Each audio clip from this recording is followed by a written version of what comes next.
Okay, first, the marking, just so that we're all on the same page. I generally end up with like a kind of a corner at 20, verse 1, and then I break it at, I start breaking it out. 1, 2, and 3 are commandment number 1, and then 4, 5, 6 is commandment number 2, 7 is commandment number 3, 8 is commandment number 4, and it goes from 8, 9, 10, 11. 12 is commandment number 5, 13 commandment number 6, 14 commandment number 7, 15 commandment number 8, 16 commandment number 9, which includes, just 16. And then 17 is commandment number 10. Is that how you have at least the 10 commandments? Okay. Good. First of all, let's start with the point. Once I understand God's place in my life, once I conceptualize God's place in my life, then I have to be responsible for my behaviors, even my desires. God does not judge you on the basis of wrong desires, but He does require that you get your desires in control. Do those two things seem to contrast too badly to one another? In other words, I want you to think well. I don't throw you in jail for not thinking well. Does that make sense? One of the lines for legality is I don't want you to think that whatever God says is bad, He therefore condemns you for. In the law, as it regards a relationship, remember that God has a relationship with you through redemption in chapter 12 before He has a relationship with you in your submitting behaviors to Him in chapter 20. Am I making any sense at all? So, the whole law only makes sense in the context of relationship. If you don't have relationship first, law will not help you. Conversely, the law cannot make the relationship. You have to have the relationship first and then deal with behaviors. Let me take a third step, and this is for your generation. The law is still relevant. The fact that you have a relationship does not replace behavior. You don't get married and then not act married because, well, after all, we are married. Well, you don't get a relationship with Jesus Christ, then act opposite it because, after all, once saved, always saved. I don't have to act like anything.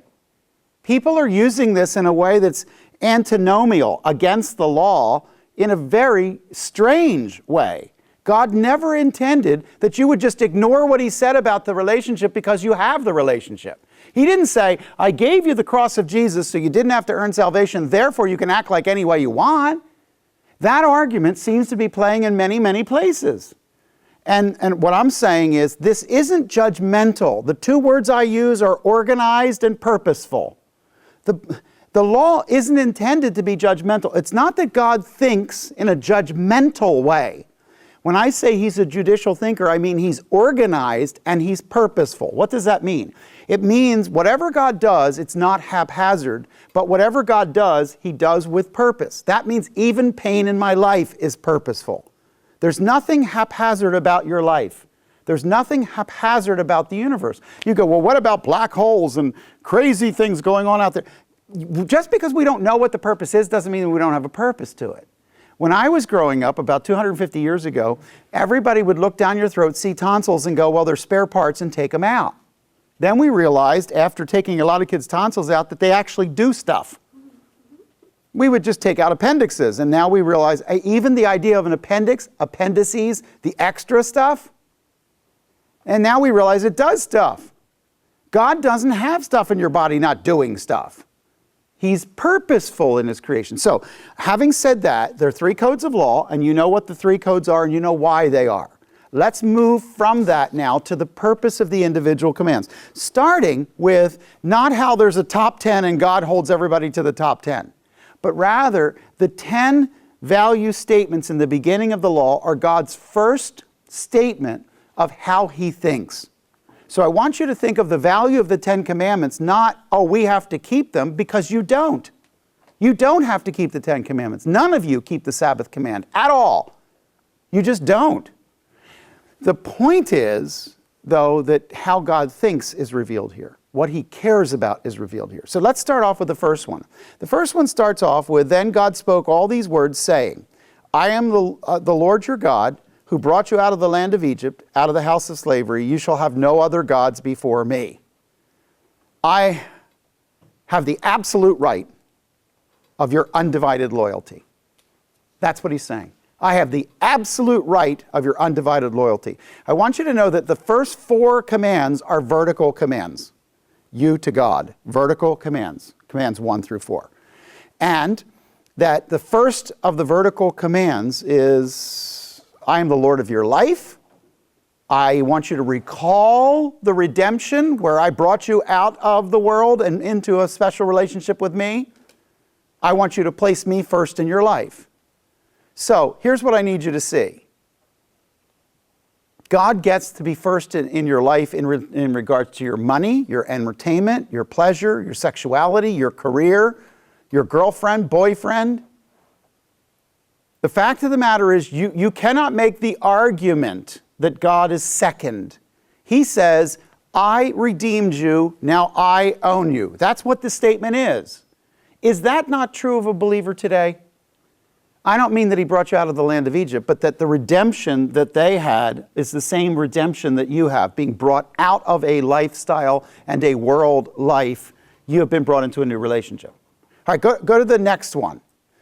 If you go to verses 4 and 5, it says, you shall not make yourself an idol or any likeness of what is in heaven above or earth beneath or in the water under the earth. Stop right there. Does that say you can't make pictures of things on the earth, above the earth? What does it say? So the grammar of the beginning is informative to the last part of the verse. So in other words, if the purpose is to worship it, you may not draw it. If the purpose is to worship it, you may not form it, mold it, cast it. It's not that you can't take a picture of someone and hang it on your wall. It's that you can't worship that. So it appears that the Israelites, through most of their history, were aniconic. They wouldn't even make a picture. But the actual prohibition in the sentence is that you don't worship the picture. So here's what I want you to see. If the first command is called the command of exclusivity, I have the absolute right to your undivided loyalty. The second one is a command of identity. The command of identity. Do not reshape me. You don't get the right to do that. You shall not worship them, verse 5, or serve them, for I, the Lord your God, am a jealous God, visiting the iniquity of the fathers on the children, on the 3rd and 4th generations of those who hate me, but showing loving kindness to thousands to those who love me and keep my commandments. There is a huge, powerful, important, vital statement after the representation statement. Here's what God says. Don't start making things that represent me because you'll end up replacing me or substituting me. You'll start off representing, but you'll end up replacing. I am uniquely first. There's none like me.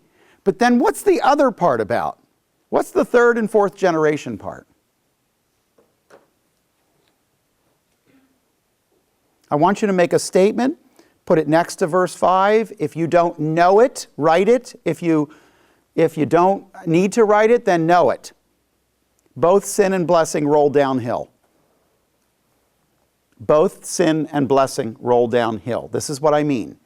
That the penalty for your sin goes on beyond your life. And the blessing of your obedience goes beyond your life. In other words, you may be tempted or in a discussion with somebody who says, well, it's nobody else's business. I'm the only one that's going to pay for it. Stop. Right in the middle of the verses, right there at verse 5, that's not true. My disobedience will roll downhill and can affect generations I haven't even seen yet. But here's the nice part. If I walk with God, I may die as a martyr. But generations after me may be blessed. My children will be blessed for my obedience. My children will be harmed by my disobedience. Does everybody understand the concept? Does that mean How does that broach your fairness for a minute? Do you mean Andrea is actually literally paying for sins that her grandparents did? In a word, yes. How? How? Well, let's say her grandparents, I don't know anything about, I'm just making this up, but let's say her grandparents were nasty, argumentative people. Well, then her parent, growing up in that, learned a certain way of coping with life. Then the parent picks up and mimics some of that, and she receives some of the penalty of it. Now, it's not as clear as they did this and therefore you do this, but you got more than your nose from your parents. You got a way of speaking, a way of coping with life. Where did they get theirs? From their parents. Guys, I've been counseling a long time. Do you know who the majority of alcoholics are? Children of alcoholics. Do you know who the majority of people who are abusing their children are? People who were abused as children. And you're asking yourself, how could it be that they went through this and then they turned around and did this? Because all of you learned either how to do something as a parent or how not to from your parents. Those are your options. You either learned how to be a parent or how not to be. Okay? But the fact is, the pattern of your life was discovered in your home. Your mom is like God when you are like one. Things are whatever she says they are. Truth is whatever she says it is. Really, it's not like you went out and said, well, I checked Wikipedia, Mom, and actually there's 5 views of this, and you only hold one. No, Mom said that's the way you do it, so that's the way you do it. If she said all the blocks go in the round bin, then all the blocks go in the round bin. Why? Because Mom said. And you can hear it in the child's voice. I want you to understand that this is an important concept because you can go off to a college dorm room and kids will just sit there and look at you and go, other young people will go, hey, it doesn't matter, it's my life. No, it's your grandchild's life. It's not just your life. The way you behave affects people beyond what you can see. And that's why it's terribly important. So not only am I called to operate a society that in this generation honors God, but I'm called to operate a society in this generation because it affects 2 generations later.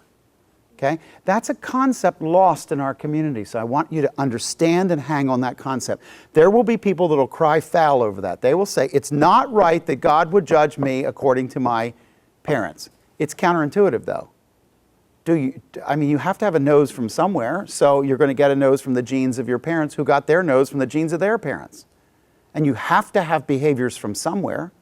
You know that identical twins separated at birth get together and they have certain numbers of hand characteristics and gestures that they do that are identical and they've never actually met each other?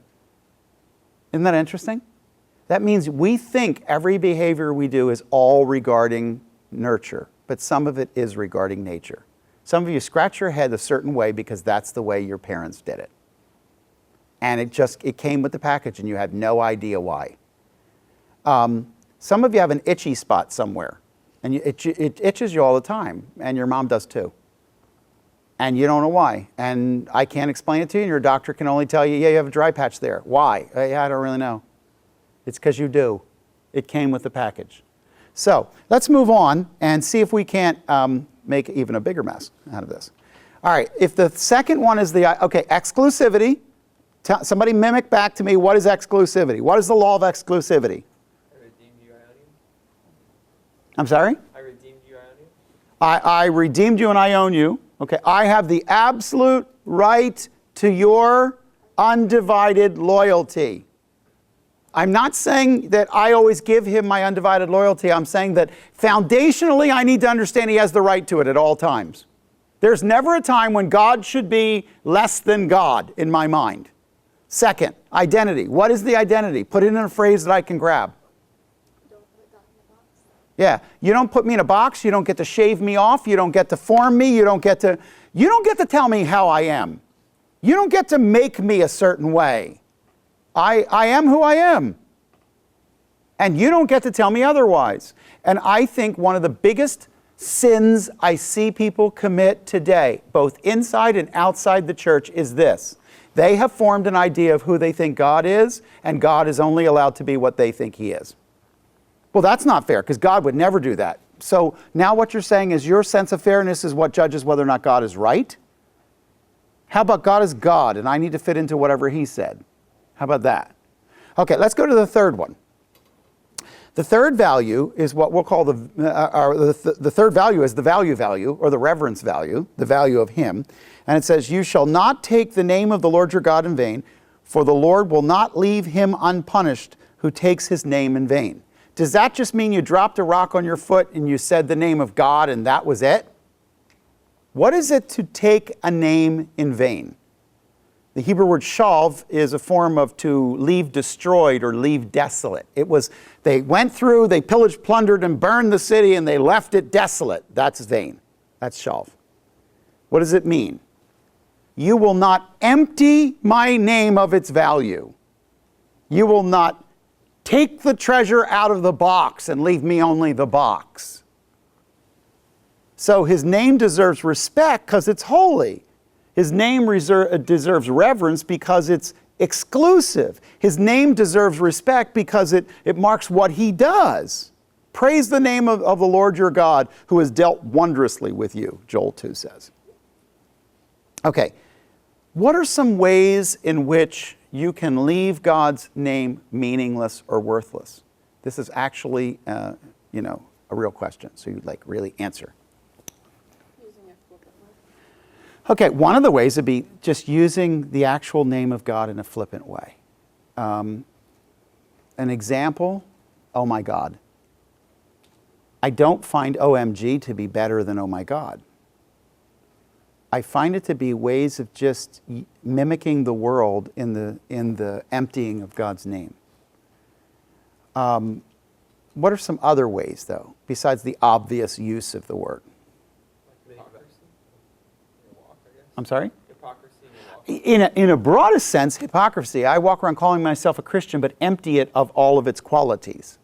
Right, Dennis? I like to make a vow by it. Okay, there's a special one, and Jesus is going to pick up on this one.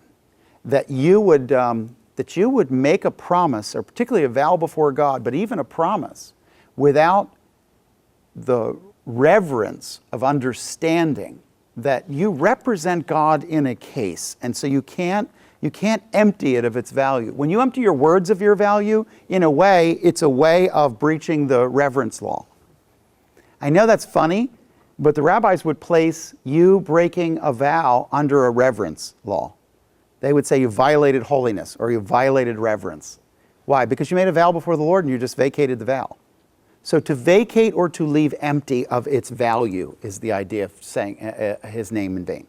Okay, let's go to the next one. The next one I'm going to call the law of boundaries. And this is, my boundaries are the ones that matter, God says. Let's say it this way. He says, remember the Sabbath day to keep it holy. 6 days you shall labor and do all your work, but the seventh day is the Sabbath of the Lord your God. In it you shall not do any work, you, your son, your daughter, your male or female servant, your cattle, your sojourner who stays with you. For in 6 days the Lord made the heavens and earth, the sea and all that is in them, and rested on the seventh day. Therefore the Lord blessed the Sabbath day and made it holy. Now, in this generation, people get caught on the wrong thing.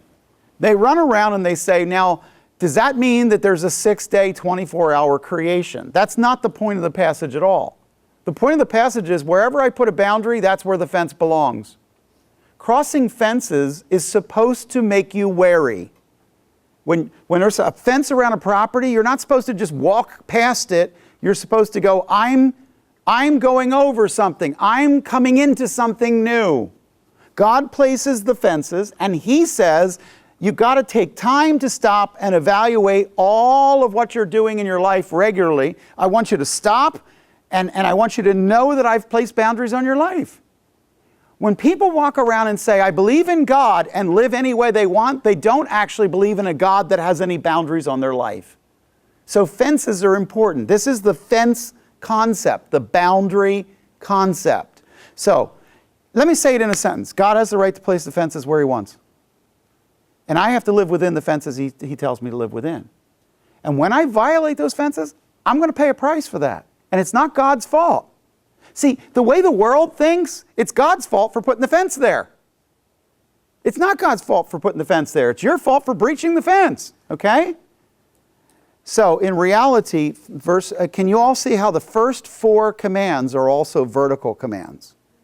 The way I treat God in exclusivity and identity and reverence, and the way I treat God in the sense that I look at His boundaries is all the way I'm treating God, my walk with God. Let's change directions. Let's go horizontal for a minute. And 5, 6, and 7 are horizontal commands. Because our behaviors and choices, even our understanding of how we engage other people, are horizontal commands. So here's what I see. Number 5 picks up this idea. Oops, that part came out of my Bible. Honor your father and your mother, that your days may be prolonged in the land which the Lord your God gives you. May I suggest that the horizontal commands come as a result of an understanding of the vertical ones? May I suggest to you that in a society where God is not valued, parents will not be either. And that it seems to me that as our society pushes to get away from God as God, they are breaking the family at the same time. It's not a political attempt to break the family that broke the family. It was the worship that broke first. Does that make sense? So when people stop seeing God as God, no longer seeing His boundaries, then they start making their own. There no longer needs to be respect because there's really no system there. The entire thing breaks when God isn't God anymore. Let me put it this way. This is the rule that we call the rule of position. I placed you in the position in your life and under the authorities of your life, and to reject them is to reject my rule. Now, this is really tough because we happen to live at a time when a lot of parents do it badly. Can we all agree on that? A lot of parents do it badly. So here's the thing.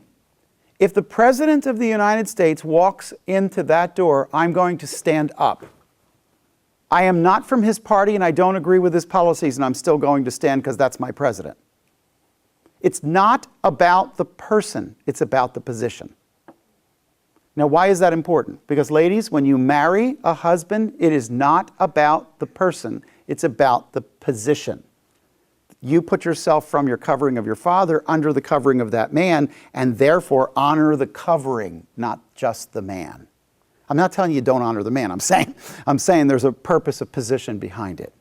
Okay, so you respect the positions, and even when people don't earn the respect, you still respect the position. Now that becomes difficult because when that person violates the law, there are extenuating circumstances where you have to do other things, but this is the normative way to live. This is the normative way to think, okay? That's why Proverbs 13:1 says, a wise son heeds his father's instruction. Because we honor parents when we place them in a position and listen because of the position first. Now, it doesn't matter if your parents plan to have you. It really doesn't change whether or not they stayed together. It isn't negated if your mother was raped. You are still the product of God's plan, whether you were the product of human plans or not. And the bottom line is that you still place honor on the honoring parent. So you still do that. All right, let me move on and let's go to the 6th one. The 6th one is, you shall not murder. Now, I'm going to call that the sanctity of life principle. And the sanctity of life is that life is sacred because of God's breath in man. The bottom line is, life is sacred. And that sacredness is diminished in our eyes when we tolerate murder, not just when we murder. When we as a society tolerate murder, one of the things I find happening in our society is that sanctity of life was breached in abortion, but it's actually making a difference in every area of law. It's showing up in other places as well. Let me suggest to you, every life matters, every life. And it isn't whether you're smart or you're influential or academically challenged or poor or rich. Those are not the point. The point is life matters, and every single life. And the termination of life for inconvenience sake is an abhorrence against God. Let's go down to the next one. What is the next law? Shall not commit adultery. You shall not commit adultery. This is a law of covenant or law of intimacy. In other words, there's a violation of the sacred sexual circle. Basically, your sexual intimacy is supposed to be in the circle of a marriage that is not to be breached. You have to, verse 14, remain loyal to your marriage covenant. That's what you're supposed to do. Now, promises and vows are important. They can't easily just be passed off, but also the sexual gift itself was something that God gave that was very, very unique. You have to understand how different that is than every other person you're going to go to college with. The university is a naturalist university, but I want you to go to its logical conclusion. That means this is just a biological function. It's just sex and fun. That's all it is, just a biological function. And it's just like the animal world. But here's what they don't tell you. The animal world can eat each other and there's no morality involved in it. In other words, if you're going to act like an animal, then let's take it to its conclusion. There is no moral statement. The law says God actually attached to the basic biological functions morality. We are living in a society that's trying to de-link the morality from those basic biological functions. And it seems so simple to pull off, but when you do you know where it goes? It goes to a place where if there isn't a morality, there isn't. You can't selectively say, well, that's just wrong when the college does that. What makes wrong wrong? You de-linked morality from choice. So he says, I want you to understand that there is a sacred circle, and that sacred circle was planned by God. Let me be incredibly clear about this. That includes digital life. That includes in every area of your life. Gentlemen, when you lust after that woman, it is someone else's woman in God's eyes. That's what Jesus said. Ladies, when you just create in your mind something, you're violating what God said. And the problem is we become as ineffective as some kind of little chaplain that wanders around trying to be nice to everyone when we set up. Did any of you ever see the old MASH reruns? Did you ever see old MASH reruns? You guys did not see the old MASH reruns. This is like a classic. Well, there's a priest on there, Father Mulcahy. And he actually runs around and just is very nice to everybody. Knows everybody's sleeping with everybody. That's totally against his theology, but he's just Mr. Nice Guy Chaplain. That's what people want Christians to be. Just tell them everything's going to be okay because God loves them, but never put a standard on anything. They would love that, except for it's toothless, and it doesn't matter. All right, if I go past verse 14, verse 15 starts now with number 8.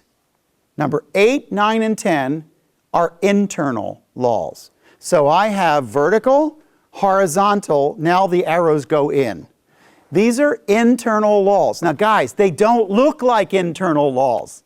You're going to have to use your brain to really grasp this one. But the fact of the matter is, the next one is, you shall not what? That's the law of, it's one of the contentment laws. These are contentment laws. The contentment law of property is property rights must be strictly observed. This is the law of possession or the law of stewardship. It means, how is this a contentment law? Somebody explain to me how this is a contentment law. So God's position is, if I see that you have the shiny cup and I really want the shiny cup, I have a way to get the shiny cup. I can work for the shiny cup and go to the Lord and tell him I want the shiny cup and he may allow me to have the shiny cup. Or I can steal yours. But if I steal yours, I'm discontented with what God gave me. I'm now not happy with my own stuff. I want your stuff. And so there becomes a basic stewardship or a basic possession right. Why is it absolutely essential? What code are we studying right now? So it's basically uncivil to steal, is what we're saying. It's uncivilized for you to take stuff that's not yours. Let me be very clear. You're living in community, but that doesn't make all your property community. So, yes, it's true. The dorms are the property of the school. The dresser that you have your things in is the property of the school. But I consider the space inside that dresser your personal space. Therefore, I would not allow someone to go rummaging through your drawers to decide whether they like what you have or whether they'd like to. I feel like the personal right of property has to be applied in order for us to have good boundaries with one another. Does everybody know what it feels like to have like a brother or sister that violates boundaries and property? Has everybody had this experience or has done it to someone else as a child? Do you all agree with me? You guys are really quiet this morning. Do you all agree that there's something very, it feels just terribly unjust when they take your stuff and break it? It'd be one thing if you both were sitting there playing with it and it broke. It's another thing that they took it without your permission and broke it. Do you know what that extra feeling is? There's that extra gap of justice. That fits here. So when we say, this is my stuff, it belongs to me, we show that we don't understand stuff. That's not your shiny cup. You're the steward of the shiny cup. Okay? Because when you die, you don't get to take the shiny cup with you. The shiny cup stays. When the permanent you moves on, the temporal things that God gave you to steward remain here. They're not yours forever. So understanding stewardship is that all of my things are not my things. They're things that God lets me use. If you'll think in that way, then someone stealing them is not a breach against you. It's a breach against God's plan for you. It's a breach against Him. Does that make sense? So by stealing something that God gave me, so God has stewarded in my life this iPad, and I'm now operating this iPad, and I am responsible before God for the use of it because it's not mine, it's His. If you steal it, I'll beat you up. But beside that, if you steal this, what you're doing is taking what God stewarded in my hands and putting it in yours. You're breaching not just me, you're breaching Him. That's what I'm trying to show you.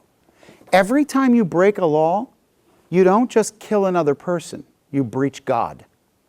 You don't just steal, you breach God. So in the first laws, the vertical ones, it's very obvious how you breach God. Is it as obvious to you in the horizontal ones how you breach God? How do you breach God in the horizontal laws? Somebody give me an example. Horizontal laws, he says to honor your father and your mother. He's the one who put them in charge of you, and they're a symbol of the authority He gave to them. So if you don't obey them, you just obey them. Yeah, now, you bring up something that's really important. What's the difference between obey and honor? Children, obey your parents, for this is right, is children. As an adult, honor your father and mother. What's the difference between obey and honor? Obeying is obeying their direct commands. Like, they have authority over your life because you're too young to make decisions. You do what they say? Honoring them is showing respect to them for what they did, and not necessarily following all of what they say, but still honoring them enough to, stand by their values if they're correct, or. What if your values conflict with theirs? And I want to go in a positive way. Let's say they're not saved and you come to Christ.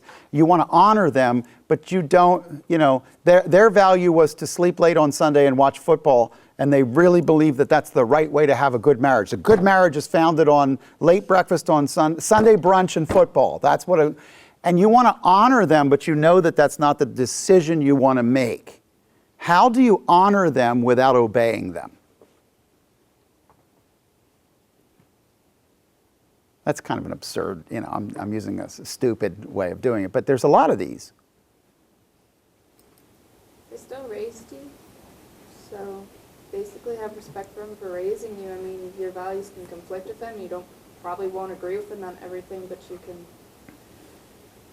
still respect them and, talk to them about it. and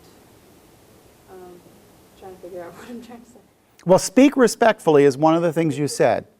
One of the ways to honor is to speak respectfully.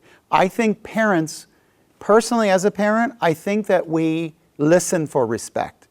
Respect isn't the words you said, it's the way you said them. You can say words of disagreement with incredible respect. Or you can disrespect somebody while you're obeying what they said. Okay? But there's a second way, and I would say this: don't flaunt divergent values. In other words, let's say your parents believe that they can drink, but God has told you you can't. Don't flaunt like you're more holy. Just decide for yourself, I'm not going to do that, and I'm not going to make an issue of it. I think every time you run around making an issue of something, it stops being about God and starts being about you. And so as much as you can, sometimes you have to. Sometimes they stick it in front of you and you go, I don't drink. That's different than, walking around going, I am holy and you are not. And should you live as I do, you would understand the nunnery from which I come. Come on. All right, let's move to now, we're dealing with the internal, and we've got a stewardship one. What's the 9th one? This one we're going to find in verse 16. You shall not bear false witness against your neighbor. In some cases, people simply put, thou shalt not lie, but that's not actually what it says. What's the difference between a lie and a bearing false witness? Cheating someone? It is cheating someone. It's a lie, but it's a lie in a very specific circumstance. As part of the civil code, you can't use your mouth to slander, to dishonor, or harm your neighbor to gain an advantage. The thing about false witness is that you're gaining something. This is a basic civil code, and the code is called the Code of Truth. That is, I can't bear testimony of something in order to harm someone to get advantage. You know what? The statement of the truth, internal value, isn't only that I told the truth. Listen, gossip is often true. It still violates this principle. But wait a minute, it's true. Yes, but when it's told outside the context of helping the person in order to harm them, it becomes a false witness against them. What you're doing is using words to harm someone. What you're doing is gaining something in your own stature. Some people honestly believe the only way for them to go up the ladder is to step on everybody else. And so what you're doing is you're creating something that is a misconstrued value system. Let me give you a very clear application. It happens in car showrooms. When you're trying to get the money out of their pocket and you misrepresent the product, you're bearing false witness. It's not just a lie. It's a lie to get the money out of their wallet to put it in yours. It's not just saying something that is... By the way, most people actually misunderstand what a lie is. A lie is not telling something that's factually not true. We do that every day, and we do it all the time, and we don't even know. A lie is telling something that's factually not true for a purpose. In other words, if you say, well, I think warts are caused by monkeys. I think monkeys have viruses and that's what gave us warts. You might really believe that. It's not true, but you might really believe it. It's not a lie, though. You're not on an anti-monkey crusade.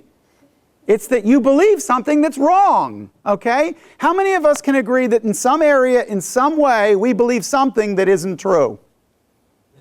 All right? Well, then you're a liar. No, it means you're dumb, okay? Like the rest of us. We're stupid, we're learning, we're getting there. And the whole point is we believe a lot of things that just ain't so. Now, the difference with a lie is when you pass information for a purpose, a beneficial purpose, that's a different situation. If you're using that statement in order to get money out of somebody's pocket. Now, let me say it this way. We can't simply decide what's right or what the absolute truth is and run around and settle this for ourselves. We need God to settle that for us. So He sets up the standard to give us the background of. All right, let's go to the last one, the 10th one. What is number 10? You shall not covet your neighbor's house. This is a law of satisfaction.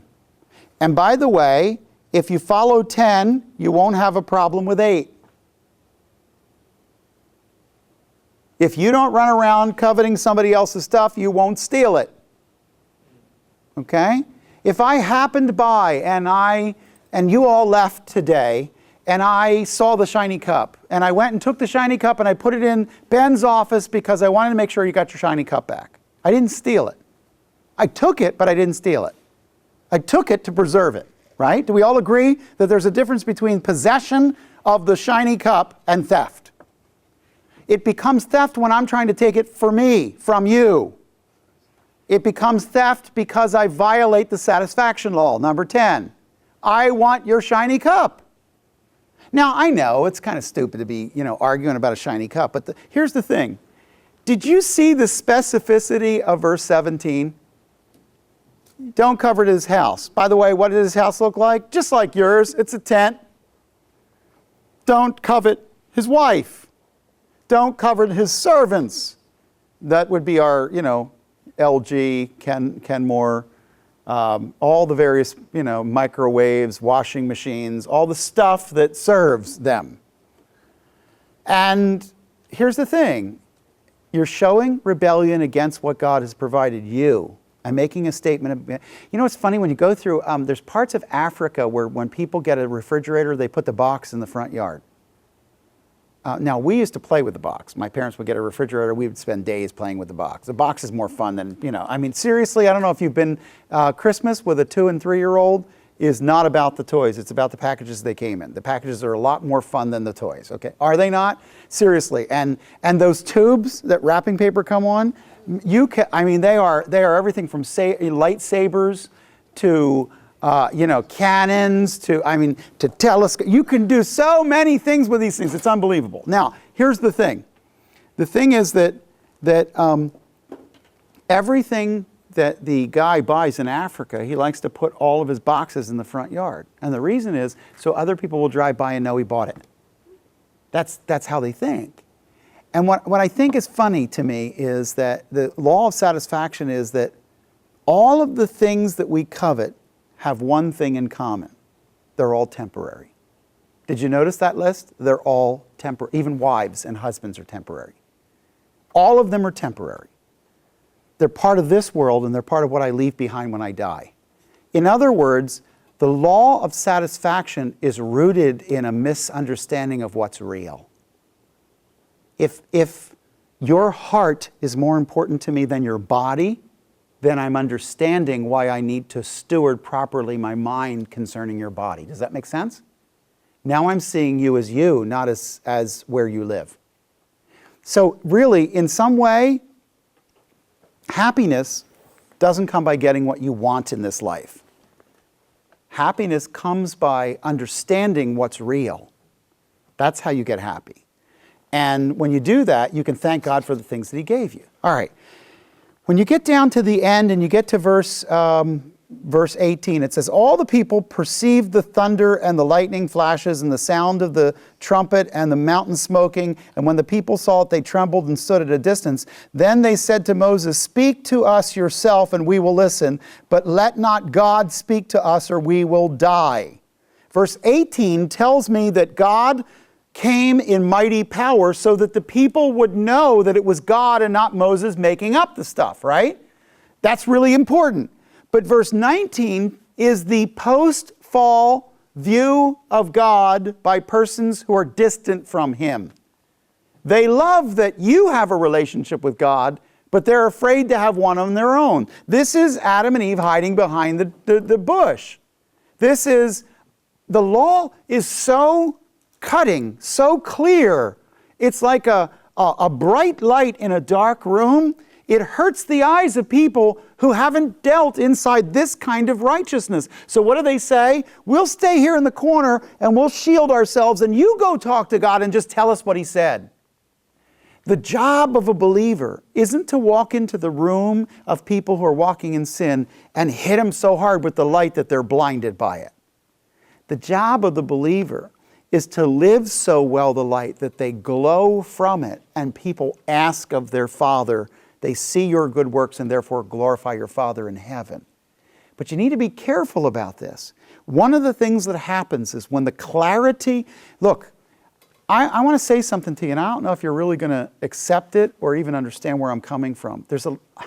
I disagree with a lot of my contemporary pastor brothers. There's an awful lot of people that think you ought to bring unsaved people to church and that's where they'll get saved.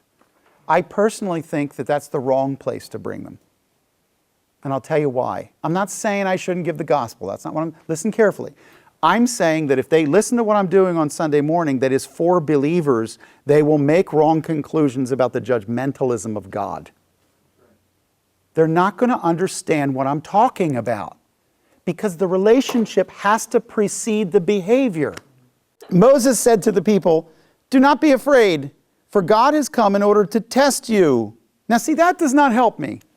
That does not help me. Don't be afraid. God is putting you to a test. Well, now I'm afraid, okay?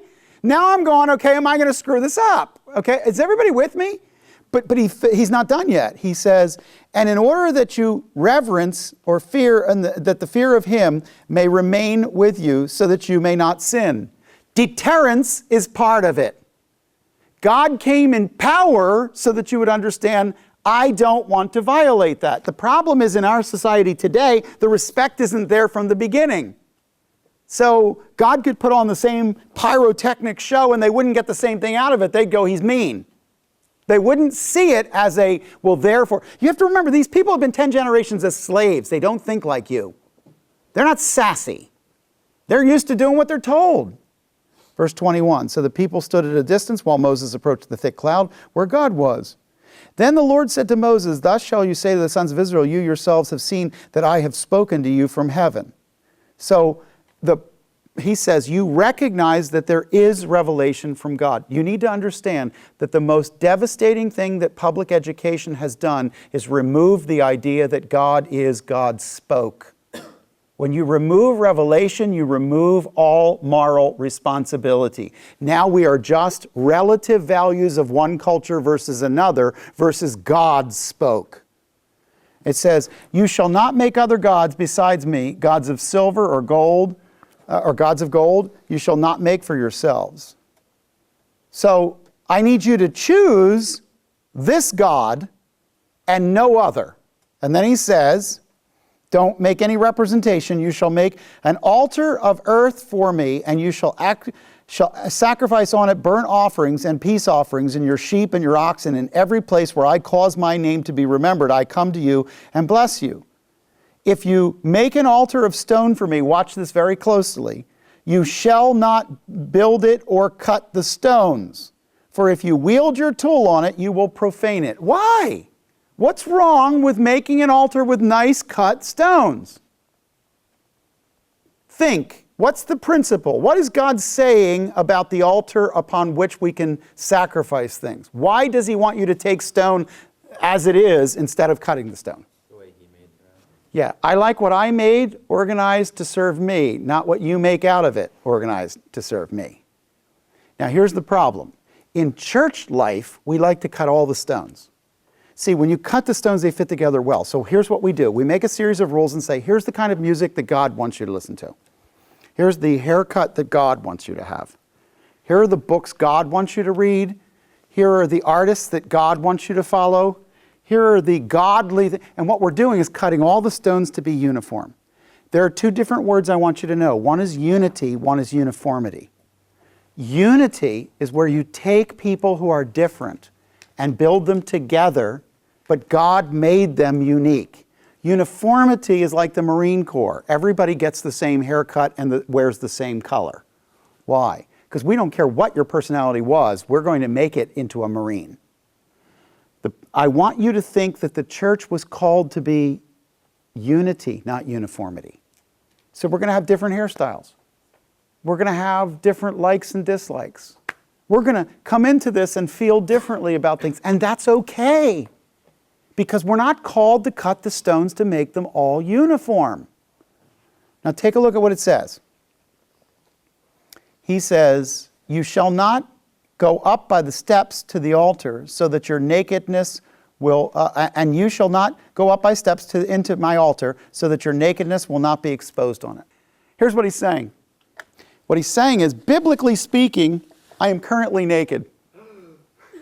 Anything that shows above the bottom, so they actually tied down the anklet part of the priest's skirt, so that as they walked, that they would be able to keep the wind blew and whatever, and they keep everything. So that eventually they put a pantaloon on below and then put a skirt over it. But initially they just sort of tied off the bottom. Well, here's the thing. It wasn't practical to try and go up and down the steps. They had to go up the steps. You can't get the stuff up on the grill if you don't go up the steps. So what they did was put a wall between the steps and the altar so that one didn't see the other. What he's saying is that the altar is my very special presence. So I want a barrier between those elements of your temporal life and my raw place of manifestation at the altar.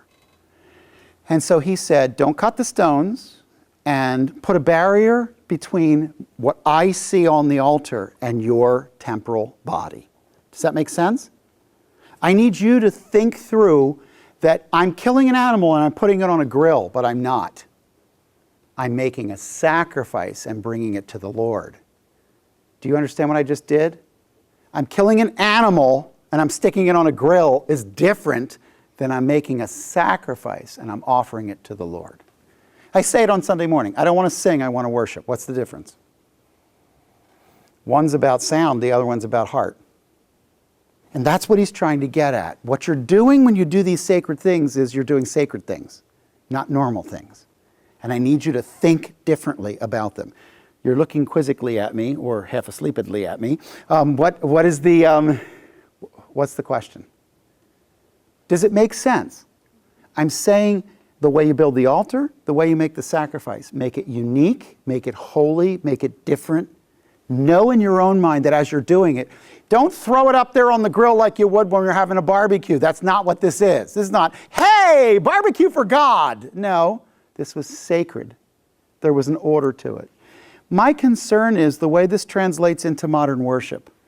I'm running around seeing people turn it into a barn dance and call it worship because they added Jesus' name to the barn dance. I think that there needs to be a propriety and a sense of worship. How many of you know that a worship team needs to be worshiping before they lead us into worship? Something has to be happening in their heart for it to be happening in our hearts. And so it's not just a show. It's not. A couple of years ago, I went to youth conference. I point to Rebecca because you may have been at this one. One of the drummer in the band was tweeting during the week of youth conference about how stupid this was, because he wasn't a believer. They got to a certain point, somebody picked up his Twitter feed, brought it to Ed, who brought it to the band leader, and they fired him midweek and had to go get a drummer. And the reason was, he's up there, he's doing you can do it all. You can bring down the lights and do it all and not actually have God. One thing's about skill, the other's about worship. The difference between something about skill and about worship is the difference that is in verse 26. It's about this world, that world. It's about what you're doing, but how you're doing it in your heart. Does that make sense?